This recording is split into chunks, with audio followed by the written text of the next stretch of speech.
It's Sunday night. You're lying in bed doing the math again, not because anything went wrong. Nothing went wrong. You're just running the same numbers you ran last Sunday, and the Sunday before that, and the Sunday before that. Mortgage, car payment, groceries, student loans, credit card bill, daycare. You're trying to figure out if this is the month you finally get ahead, or if you're just going to tread water again, like you have been for years. You know the answer. You've known the answer. But you keep running the math anyway because the alternative is accepting that. Today we're going to talk about what actually changes when the biggest number on that list disappears. Not the surface stuff, the real stuff. The stuff nobody tells you about when you're signing those 30-year papers in the banker's office, drinking. Here's what makes this whole thing so frustrating.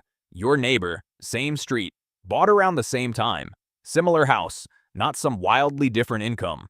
He woke up last Tuesday and decided to. No crisis, no email to his manager, no elaborate excuse about a family emergency. He just didn't feel like going in, so he didn't. And here's the thing, he's not richer than you. He's just not doing that math anymore. The personal finance world talks endlessly about how to get a mortgage, how to refinance, how to deduct interest. Nobody tells you that you don't just lose a bill when it's paid off. You lose a prison sentence. Think about that for a second. A prison sentence you'd stopped noticing. The bars were always there. You just got used to them. They became background noise. Today we're going to talk about that moment. What changes? What frees up? Why the math you're doing at 11:14 p.m. is probably missing the most important variable of all, and how to get there faster than you think. Let's start with the numbers, because the math here is more brutal than most people realize, in both directions.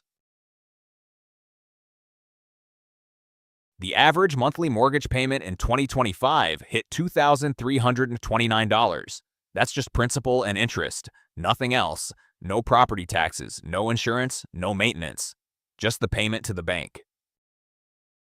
For someone who bought or refinanced at current rates, $2,845 is closer to reality. That's a full $500 more per month. $6,000 more. Now, the median American household takes home around $5,400 a month after taxes, Social Security, and Medicare, which means on a median income, a standard mortgage payment is consuming 53% of your disposable income. 53%. The threshold every financial professional on earth agrees on is 28%. That's the number, the guideline, the line in the sand. So most people with a mortgage are walking around 25 percentage points over the limit every month. For 30 years, for 360 months, for 10,000. Congratulations, you are technically a functioning adult who has also agreed to be financially strangled in slow motion until you're eligible for senior discounts at Denny's. Let me introduce you to a real family. Let's call them the Garcias. Dual income, combined $110,000 a year. Sounds solid, right? Upper middle class, living the dream. Except after federal taxes, state taxes, FUCA, and a modest 401k contribution, they're taking home around $6,800 a month. That's their actual money, the cash they get to live on. Now let's watch it disappear. Mortgage on their $380,000 house, $2,400. Property taxes, $380. Homeowner's insurance, $200. That's $3,300 a month. Just to legally occupy the building, they've got $3,500 left. 2 car payments because they both commute, $800. Car insurance, $240. Gas, nothing is walkable. We're at $130 remaining for the entire month, for 2 working professionals, for people who did everything right. And we haven't touched clothing, or kids' activities, or the $80 copay from last month's urgent care visit, or the dog who just started hearing dust in the corner. They are 2 professional adults who did everything they were supposed to. Every financial decision they make, every career conversation, every request for flexibility, every time one of them thinks about going back to school or starting something on the side, gets filtered. That question is running in the background of their lives like a tab they can never close. A browser tab that's been open for years. You can't shut down the computer. You can't restart. It's just all. And here's the thing about that tab. When it finally closes, something remarkable happens. They start making completely different decisions. Let's talk about what actually frees up when the mortgage is gone, because people consistently get this wrong in both directions. Either they underestimate the impact, thinking it's just one less bill. When the mortgage payment disappears, you don't suddenly have the full amount to invest. Property taxes, insurance, and maintenance still exist. They don't care that for a $400,000 home, you're looking at roughly $900 a month in ongoing costs with no mortgage. So if your payment was $2,845, you've freed up around $1,940, which is still, and I want to be precise here, absolutely life-changing in terms of what it does over time. It's not nothing. It's not even close to nothing.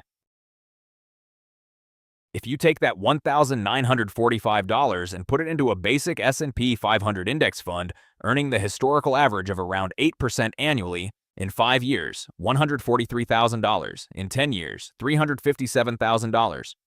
In 15 years, $677,000. In 20 years, $1,150,000. You contributed $468,000 of your own money over those 20 years. The market contributed $682,000 on top of that. More than you put in yourself. The majority of your eventual wealth came from compound interest. This is the part of the mortgage payoff story nobody tells you at the bank when you're signing the 30-year paperwork. Funny how they leave that part out. The mortgage isn't just a bill, it's a 30-year employment contract you signed without realizing it. Every dollar trapped in that mandatory monthly payment is a dollar that can't absorb risk elsewhere. It's a dollar that can't become. Think about that. You signed a 30-year contract. You didn't read the fine print because there wasn't any. But the fine print was always there. It said, you will work, you will not take. Now let's talk about something the personal finance world almost never mentions, the psychology of debt. Because the mortgage isn't just a financial obligation, it's a physiological. Research has tracked what happens to people when their debts are eliminated. Not reduced, eliminated, gone, zero. The results are striking and consistent. Anxiety drops, not a little, significantly. From 78% of participants showing clinical symptoms down to 53%. That's a 25 percentage point reduction in diagnosable anxiety just from closing debt accounts. But here's what's even more interesting. People didn't just feel better about their decisions. They actually performed better on cognitive assessments. They became measurably less impulsive, less likely to grab the short-term reward at the. Your brain works better when you're not carrying debt. It's not a metaphor, it's neuroscience. But here's the finding that stopped me cold. The number of debt accounts closed mattered more than the dollar amount of relief. Closing a $3,000 credit card produced more psychological improvement than getting a $5,000 debt partially reduced. The brain doesn't care about the dollar amount. It cares about the open tab. Other research has found that carrying high debt-to-asset ratios correlates with measurably higher blood pressure, higher rates of depression, and worse self-reported health. Even after controlling for income. Even after controlling for education. Even after controlling for everything. Other research has found that carrying high debt-to-asset ratio, when the Garcia's mortgage disappears, let's say they aggressively pay it off at year 22 instead of year 30, which is absolutely achievable with the strategies we'll discuss. In financial independence math, you need roughly 25 times your annual expenses to be financially free. Eliminating $24,000 a year in mandatory costs reduces. They haven't earned more money. They haven't gotten a promotion or launched. When your monthly survival requires both incomes running at full capacity, neither person can afford to leave a job they hate, take a pay cut to do something meaningful, start a business that needs 18 months to get profitable. You are financially indentured. Not because you're weak, not because you made bad choices, because the math requires it. The math is the master, and the math is unforgiving. Before I go any further, I need to address the argument that a certain type of person in the comments is already drafting. You know who you are, and that argument goes like this. Let me give you the real version of that argument. A finance professor at the University of Pennsylvania ran the numbers on a $500,000 mortgage at 3% and found that the logic is clean. A guaranteed 3% return from killing debt loses to a historical 8% return from stocks. About 82% of existing mortgage holders have rates below 5%. Here's what the spreadsheet doesn't know. It doesn't know you. It doesn't know your behavior. Most people don't. They spend it. The mortgage payment was forced savings. You had to pay it. There was no choice. It was automatic. When it disappears and gets replaced by discretionary cash, a terrifying the spreadsheet also assumes you have the psychological fortitude to watch your investment portfolio drop 40% in a market crash while you still owe $2,500 a month in mandatory payments. That's a fundamentally different experience than watching the same portfolio drop. One scenario is uncomfortable. The other scenario is the reason people make catastrophic. And here's the thing. The invest the difference crowd never mentions. You've been making every financial decision of your adult life while carrying this debt. Research shows that debt, so maybe weigh your own math accordingly. At mortgage rates above 7%, which is most people who bought since 2022, aggressive payoff becomes a very competitive guaranteed return.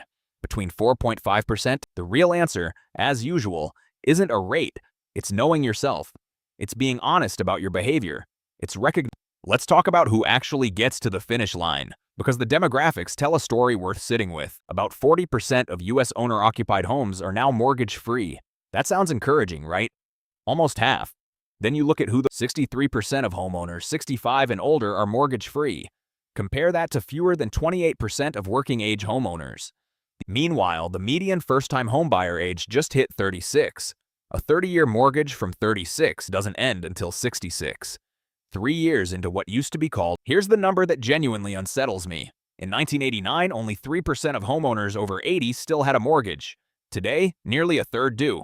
1 in 3 people, the share of 65 to 79-year-olds still carrying mortgages has gone from 24% to 41% in 30 years. That's not a small shift. Median mortgage debt among seniors is up 400%. 400%. We are dragging housing debt into retirement at a scale that has never happened before in American history. Only about 23% of all Americans are completely debt-free. No mortgage, no car payment, no credit cards, nothing. Which means what we're talking about today, it's not just relief, it's not just happiness. It's a kind of silence they didn't know was missing. The hum stops. The refrigerator. So how do you actually get there faster? Because the math on reaching the finish line 5 or 8 or 10 years early is more compelling than most people realize. The difference. Let's run a real example. On a $450,000 mortgage at 6.5%, your standard payment is about $2,845. You pay more in interest than the house initially cost. Sit with that for a second. The bank is going to collect more from you in interest alone than Now let's look at what small changes can do. Because you don't need to win the lottery to make a dent. You just need to be intentional. First, bi-weekly payments. Instead of one payment a month, you pay one extra payment per year. $119,000 gone. That's not nothing. That's a college education. That's a decade of retirement contributions. Second, throwing an extra $500 a month at principal. Third, an extra $1,000 a month nearly halves the loan term to 17 years and saves over $200. None of these are heroic sacrifices. They're not about eating ramen or living in a van. They're about redirecting money that's already in your budget. They're the difference between paying off your house at 55. That's the difference between having energy to enjoy your freedom and being too tired to care. So let's land this. What do you actually do on the day the last payment processes? Because that day will come.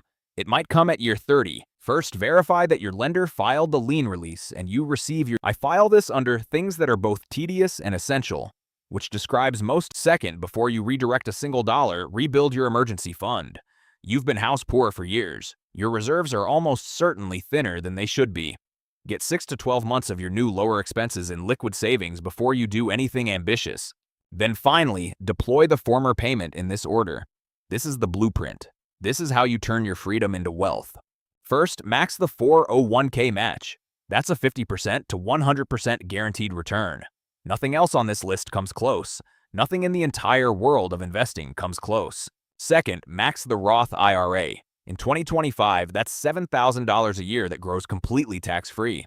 The IRS never touches the gains, not a penny, forever. Third, max the 401k contribution limit. That's $23,500 a year. Fourth, fund an HSA if you're eligible. Triple tax advantage, the best account the government ever created. Then pour everything remaining into a taxable brokerage account with low-cost index funds. VOOIVVVTI, simple, cheap, effective.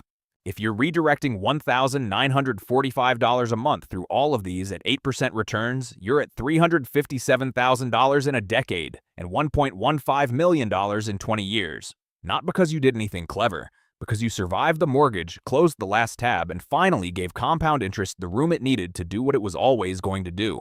Let's lock this in with a quick recap, because the Sunday night math is easier when you have the numbers in front of you. 1. The mortgage isn't just a bill. It's a silent filter on every major decision you make. Career changes, risk-taking, freedom, all of it gets filtered through, can we still cover the payment? 2. The average mortgage payment consumes 53% of disposable income. The recommended limit is 28%. Most homeowners are walking around 25 percentage points over the limit every month for 30 years. 3. When the mortgage disappears, you free up about $1,945 a month on a typical $400,000 home. Not the full payment. Taxes, insurance, and maintenance still exist. 4. That $1,945 a month invested at 8% becomes $357,000 in 10 years and $1.15 million in 20 years. The majority of that wealth comes from compound interest, not from working harder. 5. The psychology of debt elimination is real. Anxiety drops by 25%. Decision-making improves. Blood pressure decreases. Your body has been carrying this weight. 6. The invest versus payoff debate comes down to your rate and your behavior. Below 4.5%, invest the difference, but only if you'll actually invest it. Above 7%, aggressive payoff is a competitive guaranteed return. 7. Small changes to your payment strategy. Bi-weekly payments, extra $500 a month, can cut years off your loan and save over $100,000 in interest. 8. The day the mortgage dies, verify the lien release, rebuild your emergency fund, then deploy the former payment to tax-advantaged accounts first, then taxable. Here's what I actually want you to take from this. The mortgage wasn't just a large bill. It was a permission slip you had to silently ask for every time you wanted to do something different with your life. Want to leave a job you hate? Better check if you can still cover the mortgage. Want to start something risky? Better make sure the mortgage is safe first. Want to take a pay cut to do work that matters? You can't. The mortgage. For most people, for most of their adult lives, the mortgage is the invisible hand that shapes nearly every major decision they make. Not the only hand, but the one with the tightest grip. When it's gone, the grip releases. That's what the Garcias discover at year 22. That's what every person who gets there reports. Not that they're suddenly wealthy, though the compounding takes care of that in time, but that they can finally make decisions based on what they actually want, rather than what the mortgage requires. That's the change nobody talks about. That's the one that matters most. It's not about the money, it's about the options. It's about the silence where the humming used to be. The Sunday night math you've been running in the dark? You're not going to run it forever. But the people who get to stop running it the earliest aren't the ones who earn the most. They're not the ones who got lucky with crypto or inherited money from a relative. They're the ones who understood what the finish line was actually worth and ran toward it on purpose, with intention, with a plan, with their eyes open. So here's what I want you to do. Look at your mortgage statement, not the payment, the payoff date. Then ask yourself, do I want to be doing this math at 63? Or do I want to be done earlier? If you want to accelerate, pick one small change this week. Bi-weekly payments, an extra $50 a month, whatever you can do. Just start, just take one step. If this video helped you see the mortgage differently, hit that like button. It helps more people find it. And subscribe if you want more videos about what actually changes when you stop carrying debt. Not just the numbers, the freedom, the silence, the life you get to live when the hum stops. Now I want to hear from you. Drop a comment and tell me, are you doing the Sunday night math right now? What's the one number you keep running over and over in your head? The mortgage, student loans, credit cards, daycare, something else? Be honest, be specific. Let's fill the comments with real talk. Maybe your comment will help someone else realize they're not alone. Maybe your story will give someone else the courage to start. I read them. I'll be in there. Let's figure this out together. Thanks for watching. The math doesn't have to run forever. The hum can stop. See you in the next one.